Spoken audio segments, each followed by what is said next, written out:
Bismillahirrahmanirrahim. Assalamualaikum warahmatullahi wabarakatuh. Bagaimana kabarnya hari ini? Semoga kita semua selalu diberikan nikmat sehat, nikmat umur, nikmat iman, serta kebahagiaan oleh Allah Subhanahu wa Ta'ala, sehingga kita dapat melanjutkan pertemuan kita pada hari ini. Pada pertemuan sebelumnya, Ibu telah menjelaskan pada bab sejarah perkembangan Islam pada masa Khulafaur Rasyidin yang ada pada bab 4 pada pembahasan tentang proses dan model pemilihan kepemimpinan pada masa Khulafaur Rasyidin. Pada pertemuan kali ini, Ibu akan tetap menjelaskan pada bab yang sama, tetapi melanjutkan apa yang belum dijelaskan pada pertemuan sebelumnya. Pada pertemuan sebelumnya, Ibu telah menjelaskan apa itu Khulafaur Rasyidin, dan Ibu juga telah menjelaskan tentang khalifah yang pertama. Nah, pada pertemuan kali ini Ibu akan menjelaskan ulang atau mengulas apa itu Khulafaur Rasyidin. Dan baiklah, Khulafaur Rasyidin berasal dari bahasa Arab yang terdiri dari dua kata. Kata yang pertama adalah khulafa dan kata yang kedua adalah Rasyidin. Khulafa ini adalah bentuk jamak dari kata khalifah yang memiliki arti banyak khalifah. Sedangkan khalifah itu sendiri memiliki arti pengganti atau pemimpin. Dan untuk kata yang kedua adalah Rasyidin. Rasyidin adalah bentuk jamak dari kata ar-rasyid yang memiliki arti orang yang mendapatkan petunjuk atau hidayah. Sedangkan kata ar-rasyid memiliki arti orang yang pintar, lurus atau benar, serta arif dan bijaksana. Jadi, Khulafaur Rasyidin ini adalah orang-orang yang ditunjuk sebagai pengganti atau pemimpin yang benar, pintar, lurus, arif, serta bijaksana. Baiklah, pada masa Khulafaur Rasyidin ini terdiri dari 4 khalifah. Khalifah yang pertama adalah Abu Bakar As-Siddiq. Abu Bakar As-Siddiq memerintah pada tahun 632 sampai 634 Masehi. Dan yang kedua adalah Umar bin Khattab. Umar bin Khattab memerintah pada tahun 634 sampai 644 Masehi. Dan yang ketiga adalah Utsman bin Affan. Utsman bin Affan memerintah pada tahun 644 sampai 656. Dan yang terakhir adalah Ali bin Abi Thalib. Ali bin Abi Thalib ini memerintah pada tahun 656 sampai 661 Masehi. Nah, baiklah, Ibu akan membacakan hadis yang berkaitan dengan Khulafaur Rasyidin yang berbunyi, alaikum bittaqwallahi wastam'i wa ta'ati wa in abdan habasyian wa satarawna min ba'di ikhtilafan syadidan fa'alaikum bisunnati wa sunnatil khulafa'ir rasyidin mahdiyina aduwan 'alaiha bin nawadidhi wa iyyakum wal umurul muhdatsat fa inna kulla bid'atin dolalah. Rawahu Ibnu Majah. Yang artinya, hendaklah kamu bertakwa kepada Allah dan mendengar serta taat kepada pemimpin meskipun ia seorang budak hitam, dan kalian akan melihat perselisihan yang sangat setelah aku tiada nanti. Maka hendaklah kalian mengikuti sunnahku dan sunnah para Khulafaur Rasyidin muhdiyin atau pemimpin yang lurus dan mendapat petunjuk. Gigitlah ia dengan gigi geraham. Maksudnya adalah berpegang teguhlah kepadanya dan jauhilah perkara-perkara muhdatsat atau hal-hal baru dalam agama. Sesungguhnya setiap bid'ah itu kesesatan. Hadis riwayat Ibnu Majah atau hadis senada diriwayatkan pula oleh At-Tirmizi, Abu Daud, dan Ahmad. Lanjutkan pada khalifah yang pertama. Khalifah yang pertama ini adalah Abu Bakar As-Siddiq. Nama lengkapnya adalah Abdullah bin Abu Quhafa At-Tamim. Beliau hanya berselisih 2 tahun lebih tua dengan Rasulullah. Beliau Baik, cukup sudah penjelasan mengenai khalifah yang pertama. Pada pembelajaran kita hari ini, kita akan melanjutkan pada khalifah yang kedua, yaitu khalifah yang kedua Umar bin Khattab. Nah, baiklah, pokok materi pembahasan kita pada hari ini adalah yang pertama, mengetahui siapa Umar bin Khattab itu. Yang kedua, bagaimana proses pengangkatan kekhalifahannya. Lalu yang ketiga, apa keutamaannya. Dan yang keempat adalah beberapa jasa-jasa atau peninggalan Umar bin Khattab. Di sini ada yang tahu siapa Umar bin Khattab itu? Ya, beliau adalah Umar ibnul Khattab bin Nufail al-Quraisy yang berasal dari suku Bani Adi, salah satu kabilah suku Quraisy. Sebelum masuk Islam, Umar bin Khattab adalah seorang orator yang ulung, pegulat tangguh, dan selalu diminta menjadi perwakilan sukunya ketika menghadapi konflik dengan suku Arab yang lainnya. Karena Umar ini memiliki sifat yang pemberani. Lalu ia pun terkenal sebagai seseorang yang pemberani dalam menentang Islam dan selalu memusuhi Rasulullah.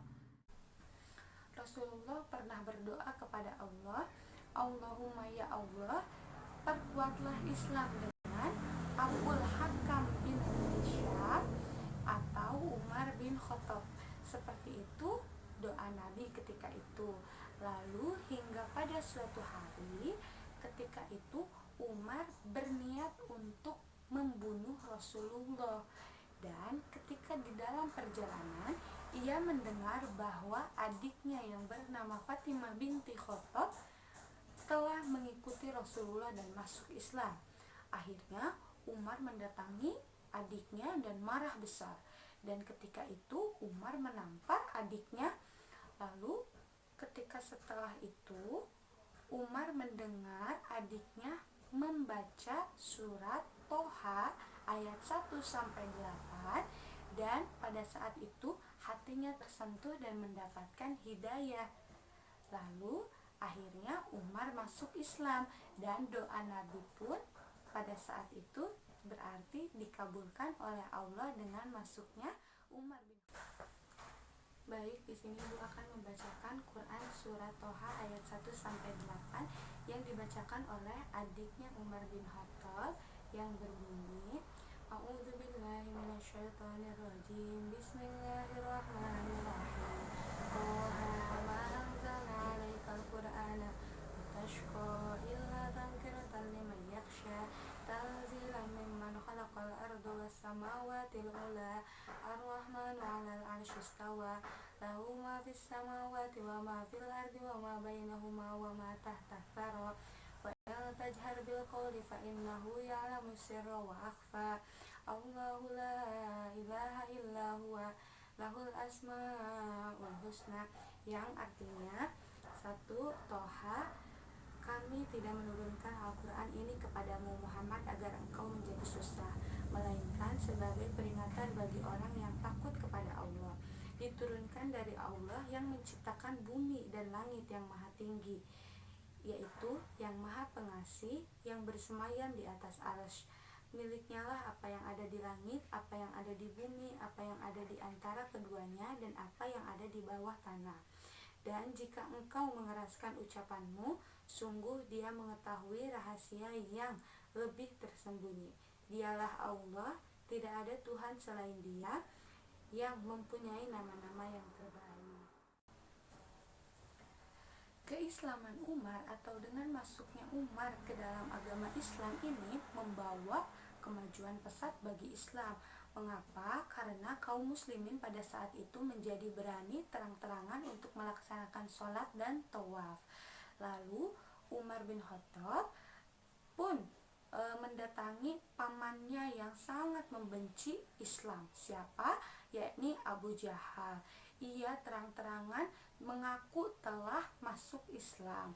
Karena ketegasannya itu, Umar mendapatkan gelar Al-Faruq, yang berarti pembeda yang benar dan salah, atau pembeda yang baik dan buruk. Bahkan Umar pernah menghukum cambuk anaknya sendiri karena meminum khamar. Bagi Umar, ketegasan pelaksanaan hukum tidak harus memandang bulu, karena semuanya itu harus ditegakkan sesuai dengan aturan yang ditetapkan oleh Allah. Namun, di balik badannya yang kuat dan kekar, serta wataknya yang keras dan tegas, Umar memiliki sifat yang lembut dan perasa. Umar menyimpan sifat lembut dan perasa ketika melihat umatnya kesusahan, dan Umar selalu menangis ketika setelah sholat karena ingat dosa-dosanya di zaman jahiliyah pada saat itu sebelum ia masuk Islam. Tak jarang juga para sahabat melihatnya menangis setelah sholat.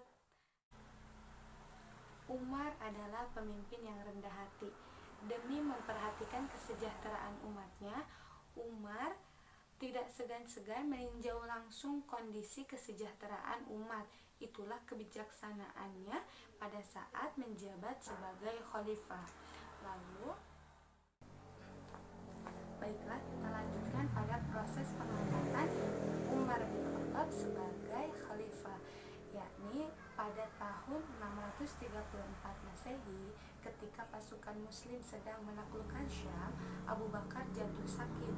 Pada saat itulah Abu Bakar berpikir untuk menunjuk seseorang yang dapat menggantikannya kelak. Lalu pilihannya jatuh kepada Umar bin Khattab. Kemudian pandangannya yang jauh terhadap Umar bin Khattab, Abu Bakar yakin bahwa Umarlah pemimpin yang tepat untuk menggantikannya. Lalu Abu Bakar meminta pendapat atau penilaian dari para sahabat besar, yakni dia bertanya kepada Abdurrahman bin Auf, Utsman bin Affan, kemudian Asid bin Hudair al-Ansori, Sa'id bin Zaid, dan sahabat lainnya yang berada di kalangan Muhajirin dan Ansor. Lalu semua sahabat sepakat, malah mereka ikut menyanjung dan memuji Umar karena mereka menyukai dan mengetahui bagaimana sosok Umar bin Khattab ini. Setelah semua sepakat mengenai Umar, Khalifah Abu Bakar lantas memanggil Utsman. Kepada Utsman, Abu Bakar mendikte sebuah teks perintah yang menunjuk Umar sebagai penggantinya, yaitu berbunyi, Bismillahirrahmanirrahim. Ini adalah pernyataan Abu Bakar, Khalifah penerus kepemimpinan Muhammad Rasulullah SAW, saat mengakhiri kehidupannya di dunia dan saat memulai kehidupannya di akhirat, dalam keadaan dipercayai orang kafir dan ditakuti oleh orang durhaka. Sesungguhnya aku mengangkat Umar bin Khattab sebagai pemimpin kalian, bahwasannya ia adalah orang yang baik dan adil sejauh pengetahuan dan penilaian diriku tentangnya. Bagaimana dia kemudian seorang pendurhaka dan zalim di kemudian hari, sungguh aku tidak pernah tahu akan hal yang bersifat goib.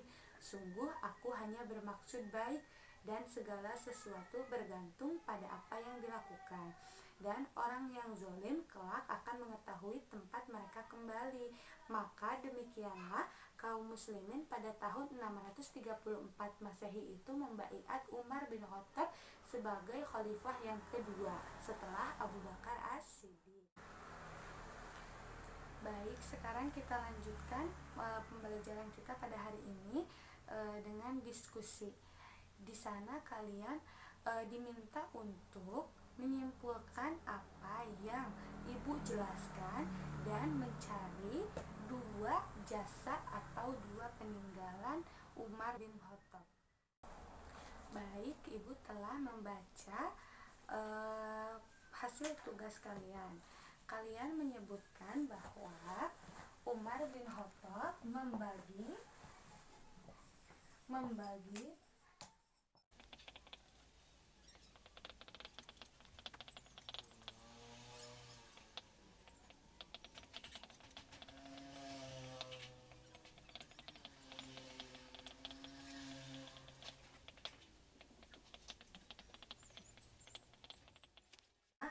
Membagi daerah Islam menjadi beberapa provinsi. Ibu akan menambahkan, sebetulnya membagi daerah Islam menjadi beberapa provinsi atau wilayah itu disertai dengan dipimpin oleh seorang gubernur. Yang pertama itu Provinsi Kufah dipimpin oleh Sa'ad bin Abi Waqqas. Lalu yang kedua Provinsi Basrah dipimpin oleh Utbah bin Kazwan. Dan yang ketiga adalah Provinsi Fusat atau Mesir yang dipimpin oleh Amru bin Ash. Lalu yang kedua membentuk dewan-dewan. Yang ketiga menetapkan tahun Hijriyah dan Masehi. Jadi tahun Hijriyah dan Masehi pada saat ini itu ditetapkan pada masa Khalifah Umar bin Khattab. Yang keempat, yang terakhir itu membangun dan memperindah masjid. Harusnya dijelaskan lebih spesifik. Masjid-masjid itu seperti Masjidil Haram, Masjid Nabawi, Masjid Amru bin Ash di Mesir. Baiklah, cukup sekian pembelajaran kita hari ini. Apabila masih ada yang kurang dimengerti, silahkan ditanyakan. Lalu Ibu cukupkan sampai sini. Wabillahi taufik wal hidayah. Wassalamualaikum warahmatullahi wabarakatuh.